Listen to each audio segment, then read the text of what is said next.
Exam fear ஏன் ஏற்படுது அப்படின்னு பார்த்தோம்னா, பல ரீசன்ஸ் இருக்கு. அதுல முக்கியமான ஒரு 7 ரீசன்ஸ் பார்க்கணும். முதலாவதா அதிகப்படியான எக்ஸ்பெக்டேஷன்ஸ் இல்லைன்னா அதிகப்படியான பயம். நெக்ஸ்ட் பார்த்தோம் அப்படின்னா புவர் ப்ரிப்பரேஷன். தென் அடுத்தவங்களோட கம்பேர் பண்ணிக்கிறது. அதுக்கப்புறம் ரொம்ப பெர்ஃபெக்ஷனிஸ்டா இருக்கணும்னா எதிர்பார்க்கறது. இது மட்டும் இல்லாம எக்ஸாமுக்கு முன்னாடி ப்ராப்பரான 7 ஹவர்ஸ் ஸ்லீப் இல்லாம இருக்கிறது இல்ல எக்ஸசிவ் ஸ்கிரீன் டைம்.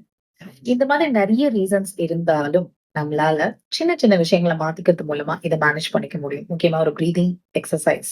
அப்புறம் நமக்கு நம்மளுடைய மனசுக்கு நம்மளே பாசிட்டிவ் தாட்ஸை விதைக்கிறது மூலமா, அதாவது நான் எல்லாமே மறந்து போயிருவேன், நான் ஃபெயில் ஆயிருவேன் அப்படிங்கிற நெகட்டிவ் தாட்ஸை மாத்தி, நான் நினைக்கிறத விட எனக்கு அதிகமா தெரியும், என்னால அதிகமா ஞாபகம் வச்சுக்க முடியும் அப்படிங்கிற பாசிட்டிவ் தாட்ஸை மைண்டுக்குள்ள கொண்டு வருது. இன்னொன்னு, எக்ஸாமுக்கு முத நாள் நைட் ஃபுல்லா முழிச்சு படிக்கிறது ரொம்ப தப்பு. கண்டிப்பா ஒரு 7 ஹவர்ஸ் ஸ்லீப் இல்ல அட்லீஸ்ட் மினிமம் 6 ஹவர்ஸ் ஸ்லீப் ஆகுது அவசியம். அப்படின்னா தான் மெமரி கான்சாலிடேஷன் நடக்கும். நம்மளால அடுத்த நாள் ரீகால் பண்ணி எழுத முடியும்.